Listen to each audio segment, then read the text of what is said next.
So 5 goals, you got 2 of those, one in the first, one in the third. Tell me how those came together on the ice.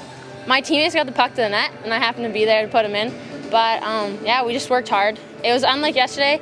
We shots, way more shots, so that helped us. And then the puck was there for the rebound. So how does it feel to come out with a win on the second day overall? Like I said before, it gives us so much confidence compared to yesterday. I'm excited for our team. I'm just happy, and I can't wait till tomorrow's game against Ontario Red, where we can hopefully do the same thing again. So that's going to be a tough game, defending champions Ontario Red. What does Saskatchewan need to do to prepare for that? We just need to play our game and work hard and not lose battles and just focus on what we need to do and not what another team is doing. And I think if we do that, we will be successful. What was the feeling like in the dressing room after the game tonight? What was the atmosphere like? So positive and exciting, and our team, we have a great team together and the bond we have, so it was so nice. So you're a bit of a veteran now. You played in 2009. That was your first national championship. And you were the youngest player there. And now you moved up to become a team leader. What's the difference? How does that feel?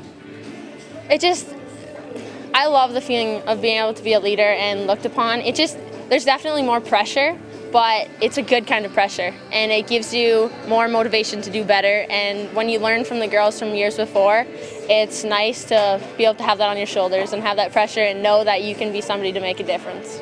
So Dina, a 5-1 win for Saskatchewan over Atlantic today. How does that feel? It's fantastic. It was a way better start for us to play a 60-minute game, and it couldn't have went any better. From a coach's perspective, how did those 3 periods unfold? The first we started off a little bit slow. It was a much better start than yesterday though, and our girls just continued to battle. They worked hard every shift, and over the course of the game we got better and better. The third was probably our best period. All 3 lines were going well, and our D played exceptional. Tell me about some of the highlights for you. Just to get on the board, just to score a few goals, and for the girls to just get their confidence going. Jane Kish played well in net for us again, so it's nice that everyone is rolling. So day 3 of preliminary action tomorrow. How do you keep up that momentum going into the rest of the week? Girls just need to get a good rest and get something to eat and prepare the same way they prepared for today's game. I mean, it's a long tournament, and every day is a new day, so just to keep doing what we're doing, and hopefully tomorrow we have the same outcome. So walking into the dressing room after tonight's game, what was the atmosphere like? Oh, everybody's excited. I mean, just to get the first win here is good, and after last year's finish, for us to do better than last year is what we want to do, and our girls are playing better, and hopefully we continue that. What are Saskatchewan's goals this week? Obviously, we want to make it into the playoffs, and we want to be playing in a game that matters on Saturday, and that's our goal, and anything can happen once you make it into those games.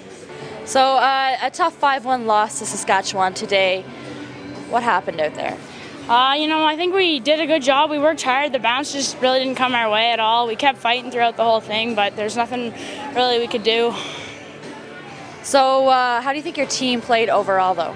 I thought we worked hard and we got better as the game went on, which is what we were playing for, but, I mean, there's nothing you can do, and unlucky everywhere, I guess, but we're just going to keep fighting next game. We were obviously looking for a win, which didn't happen, but...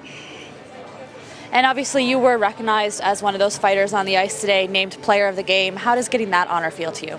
Huge honor, especially after a loss. I mean, it's great to get noticed for hard work. I think everyone could have deserved that one today, though. We all gave it our all out there. And so tomorrow, day 3 of preliminary action here at the National Championship in Dawson Creek. What does Team Atlantic have to do to get that win tomorrow? I don't think the game plan really changes. We just got to keep fighting and keep pushing and win all our battles throughout the whole game. I mean, we can't hang our heads because that won't get us anywhere.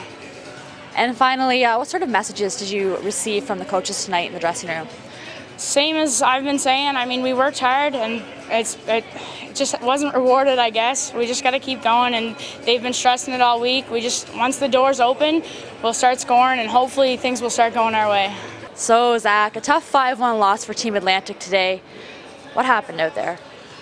Well, the girls worked really hard, and sometimes the puck bounces your way and sometimes it doesn't. It seemed to just be jumping into our net, unfortunately, and I think we need to be creating a little bit more offense through our special teams and getting more pucks to the net and moving the puck a little quicker and getting into those greasy areas to look for rebounds and those types of things. But we had our share of chances, and you know, you got to put them in the net when you get your chances. So, you know, the girls worked hard, and overall, you know, we've got a great group, and you know, they're going to keep pushing forward. But sometimes you win, sometimes you lose. It did seem that Team Atlantic battled for the puck pretty hard out there. How do you feel your team played overall? Overall, I think they had a pretty good game. Like I said, some small things I think that they need to work on as far as execution goes with regards to the quickness in our passing and getting into the greasy areas in front of the opposing net, as well as being a little quicker in our own zone with some stops and starts. So small things to improve on, but in a short-term event with a team that just comes together for this, we've gained a lot of ground to get as far as we are now. Hard to be on the losing side. How do you overcome that going into the second half of the week? Well, I think one of the special things about Team Atlantic is, you know, we have an amazing group of girls who, you know, we don't get down in situations like this. They're very much a family, and they very much will push, and keep going, and keep working, and you know, there's no quit in their vocabulary. So, you know, we keep going. We'll try to make some small corrections and work on some of those things to hopefully improve for BC tomorrow. So what messages did you leave with tonight in the dressing room? Well, we left with, you know, the fact that we've made a lot of gains since we've came to this tournament, and we're playing, you know, we're getting closer and closer to playing the way we want to be playing every game, and you know, so it was the small things, as I mentioned, you know, the quickness in the passing, the stop and starts on our own end, the quickness in the pressure, and getting into those greasy areas in front of the opposing net. And if we can do some of those small things a little better, I think our team can create more success. And Team Atlantic's goal here this week? Team Atlantic's goal here is to work absolutely as hard as possible, have as much fun as possible, and be as successful as possible.